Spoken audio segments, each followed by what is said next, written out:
തളരരുത് Ramankutty, തളരരുത്. K K family നിങ്ങൾക്ക് എല്ലാവർക്കും അറിയാലോ, അതായത് സ്ഥിരമായിട്ട് എയറിൽ കയറിക്കൊണ്ടിരിക്കുന്ന ഒരു ഫാമിലിയാണ് കെ കെ ഫാമിലി. അഹാനയുടെ കേസ് ആയിക്കോട്ടെ, ദിയാകൃഷ്ണയുടെ കേസ് ആയിക്കോട്ടെ, ദിയാകൃഷ്ണയാണ് ഏറ്റവും മുൻപന്തിയിൽ നിൽക്കുന്നത്. നന്നായിട്ടുണ്ട്. ഇപ്പോ നീ ഒരു പോസ്റ്റ് ഇട്ടിട്ട് നിന്റെ 100 ഫ്രണ്ട്സ് നിന്റെ ബന്ധുക്കൾക്ക് അയച്ചിട്ട് പറയും എന്റെ ഒരു പോസ്റ്റ് ഇട്ടിട്ട് ഒന്ന് കാണണേ, ഒന്ന് ഷെയർ ചെയ്യണേ, ഒന്ന് കമന്റ് ഇടണേ. ഒരൊറ്റ ബന്ധു ഒറ്റ സുഹൃത്തും നോക്കത്തില്ല.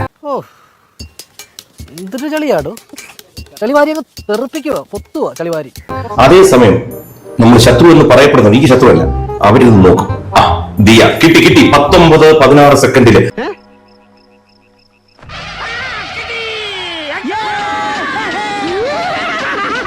ഒന്ന് 22-26 ഇതിങ്ങോട്ട് കുറിച്ച് വെച്ചിട്ട് ഒരു 1000 പേർക്ക് ഷെയർ ഇടുക. അലക്കിക്കോ, അവളുടെ ഒരു മിസ്റ്റേക്ക് പറ്റിയിട്ടുണ്ട്. ഇത് 1000 പേർക്ക് ഷെയർ 1000, 10,000 ഇങ്ങനെയാണ് വൈറലാവുന്നത്. അതൊന്നുകൂടി പറഞ്ഞേ. ഇപ്പൊ പറഞ്ഞില്ലേ? ഹോ, മനോഹരം, ഗംഭീരം. അനന്തേട്ടാ, അളിയന്റെ കയ്യിൽ നിന്ന് ഇതുപോലെ ഒരുപാട് തത്വങ്ങൾ എനിക്ക് പഠിക്കാനുണ്ട്. ആലോചിച്ച് നോക്കിയ ആ വ്യക്തികൾ എന്റെ മക്കൾക്ക് എന്റെ കുടുംബത്തിന് ഉണ്ടാക്കി തന്ന ഒരു സബ്സ്ക്രിപ്ഷൻ കൂട്ടിയതും വരുമാനം ഉണ്ടാക്കിയതും എല്ലാത്തിനും അവരും കൂടി ഒരു കാരണക്കാരാണ്. അതാണ് ഞാൻ നേരത്തെ പറഞ്ഞത്, ആസനത്തിൽ ആല് മുളച്ചാൽ അതും തണലായിക്കൊണ്ട് നടക്കും. എന്തായാലും ആക്ടർ കൃഷ്ണകുമാർ വന്നിട്ട് മക്കളെ പറ്റിയിട്ടൊക്കെ കുറെ കാര്യങ്ങൾ വന്നിരുന്ന് സംസാരിക്കുന്നുണ്ട്.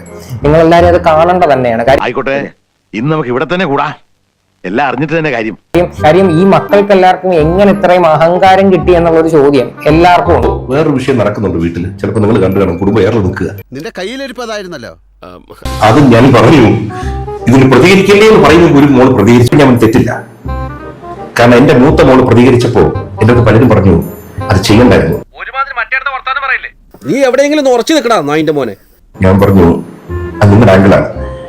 ഇന്ന് എനിക്ക് 58 വയസ്സ്, അവർക്ക് 30 വയസ്സോ.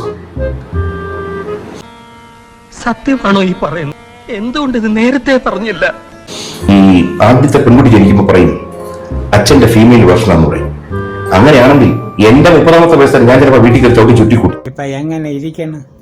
അഴുക്കച്ചെറുക്കൻ, തന്തേക്കാൾ മോശം. തന്ത ഭയങ്കര കുഴപ്പമായിരുന്നു. അത് എങ്ങനെ ഇരിക്കുന്നത്? എന്റെ 30ാമത്തെ വയസ്സായിരുന്നെങ്കിൽ ഞാൻ ചിലപ്പോൾ വീട്ടിൽ കയറി ചവിട്ടി കൂട്ടിയായിരുന്നു.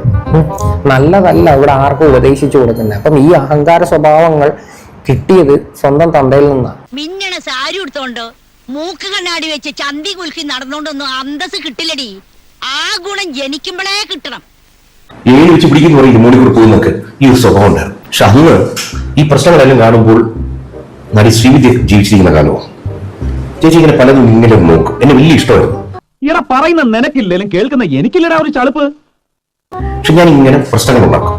ഒരു ദിവസം ചേച്ചി എന്നെ വിളിച്ചു, ഇങ്ങനെ പ്രയോഗിച്ചു. എന്താണ് അതിന്റെ കാരണം, എന്താണ് ഇതിന്റെ കാരണം?